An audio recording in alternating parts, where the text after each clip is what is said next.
So today I'd like to talk about bringing people into existence, and I've just read a piece where someone said, imagine you bought this whole horrible dilapidated old house and you try and do it up, but every time you try and do bits up, other bits and pieces need doing, and you complain about your house and how dilapidated it is, but then you invite people to the house and they also complain how crappy it is, and they're kind of suggesting that that's sort of similar to life.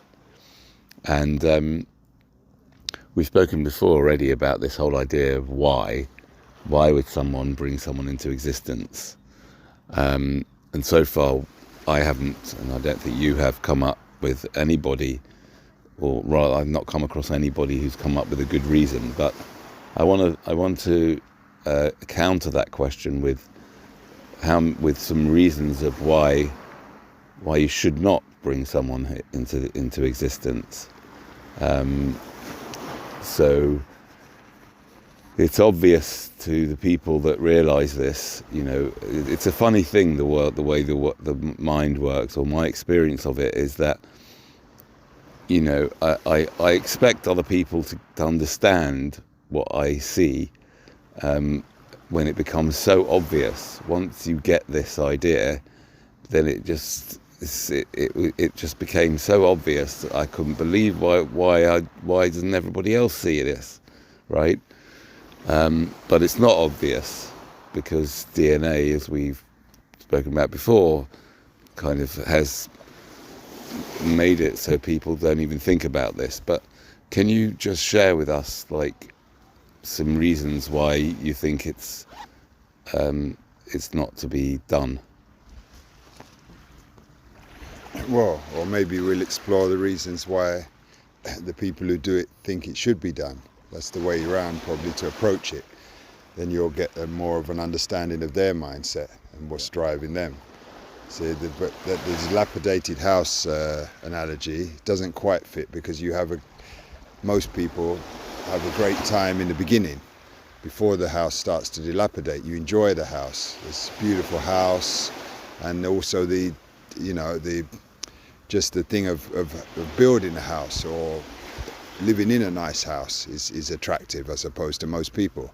So they'd say, yeah, the experience has been wonderful until the house started to fall apart. But up to that time, they had a beautiful time in the house. Lovely dinners, lovely parties, enjoyment, comfort, etc. Feeling of security in the house and belonging and everything.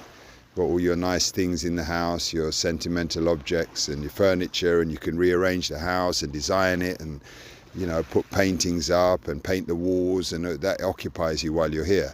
So basically I think it's just being occupied whilst you're here is what they're attached to. They don't question the experience of being here, the root experience of being here, so obviously they're enjoying life. I call them Earthlings. They're suited to this place like animals are.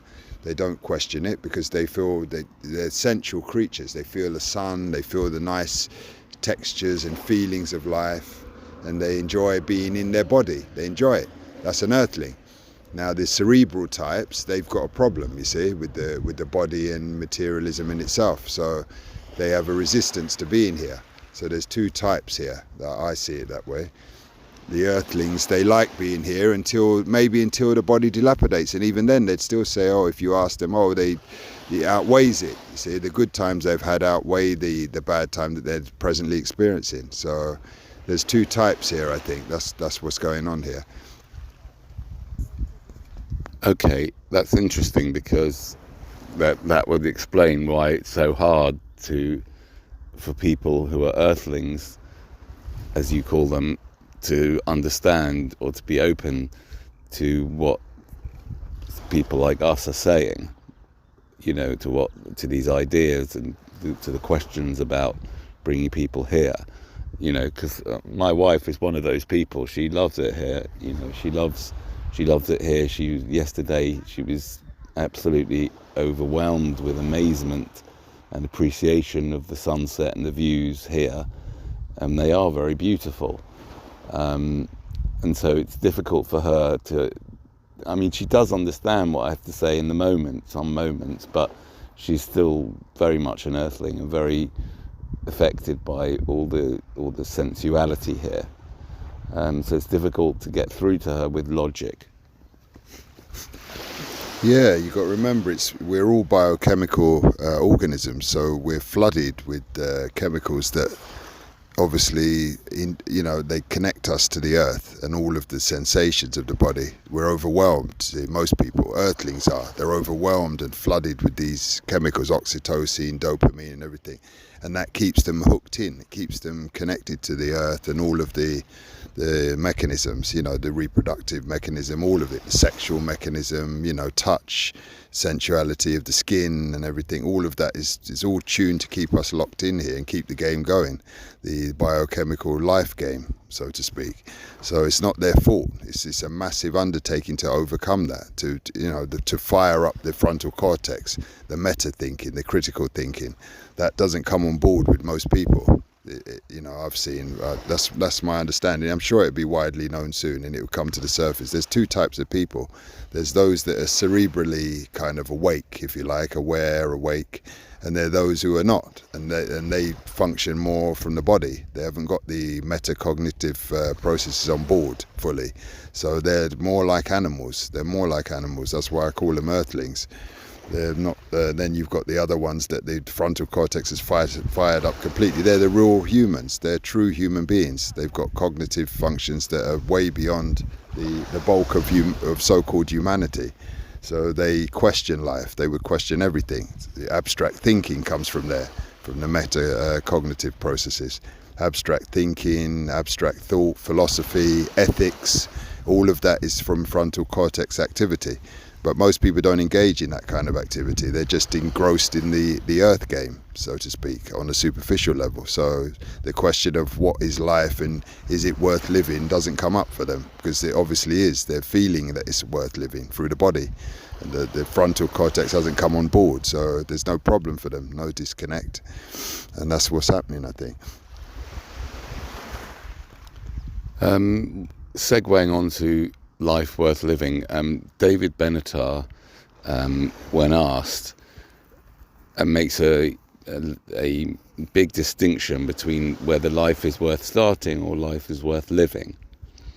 And I'm not completely convinced by his argument.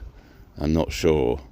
What are your thoughts about the difference between those two things? Yeah, there is a difference because, as I said before, the people who don't question, who haven't got that faculty on board, it hasn't fired up, they've got no problem. There's no dissonance here for them. So they're having a great time. They're feeling wonderful. They're enjoying themselves. The body's not dysfunctional. It's functional in most cases. So they can't see what the problem is. It's definitely worth living. The sunsets are beautiful. The sunrises are beautiful. The feeling of the sea on your skin, that's undeniable. It is very lovely.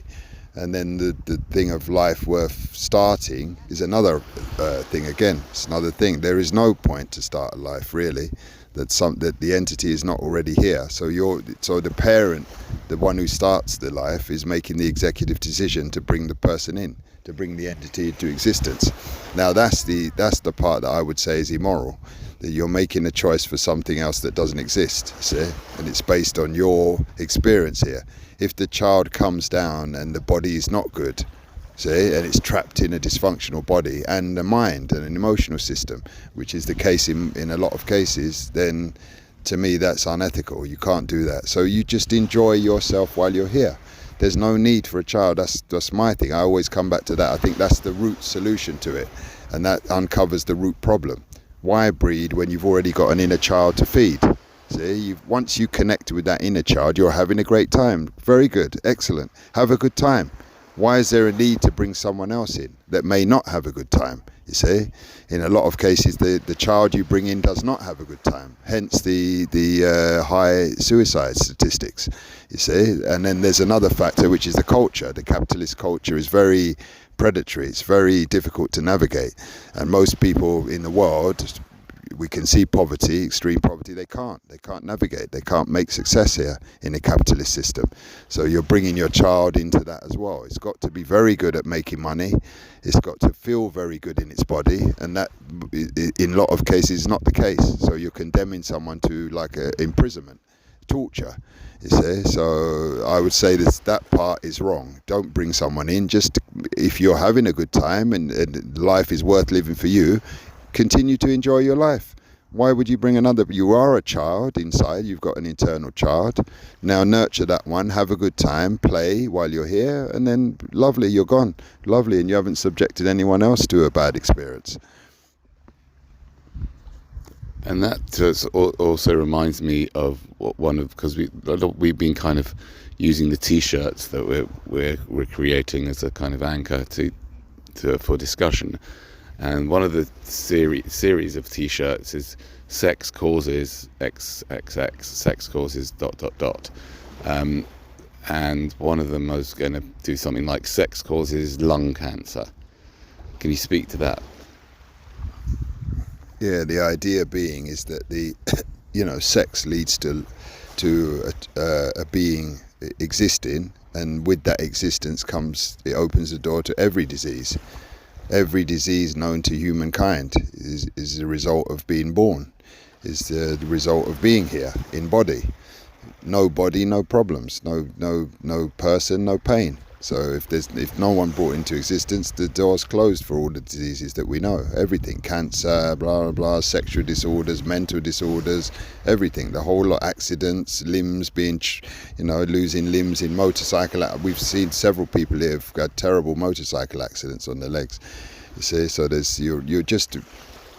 This arena is fraught with danger. So that's what I was saying again. Why bring a child into this? It's fraught with danger. So there's no need. When you're already in, the child is already in existence. The one you're looking for, you feel you need to produce a child. You're already a child. You've got an inner child that needs nurturing. Most people are not nurtured at all, even right through their whole life. They die unnurtured. Everyone I talk to says yes to that. When I say that, they seem to get that. Even Earthlings get it. Why breed when you've already got an inner child to feed? They've never fed their inner child. Most people are looking for food. That's what it is. It's a lack. It's a fundamental, radical lack in most people. The consumption is required because you lack. You need to find food because you're hungry. And it's the same with products. The consumer society is all based on people being in lack. So this is what I'm saying. Why create a situation where the person is in existence in a state of lack and needing constant feeding? When you're already here, there's already one yourself. So you feed that one and bring that one to satisfaction, and it will stand down the need to bring another one in. And that actually segues into another thing that I wanted to discuss with you, which is when you go down a typical high street with all its shops and things, let's say we talk about London, and you're walking down there, and let's say you're walking in a main street, I don't know, Oxford Street, and then there's signs, big billboards, and there's loads of shops and things. What people don't realise is that although the manufacturing of the actual goods is done usually in China or Bangladesh or whatever it is, there is a massive manufacturing going on the high street itself, which is the manufacture of discontent. Can you speak to that? Yeah, that's exactly confirming what we've just been saying, you see. Not only is there an innate discontent, a constant discontent, and a need for this hunger to be filled, or the lack to be filled, which is just innate in all creatures. You need food to live. We all need food to live. We're not autotrophic.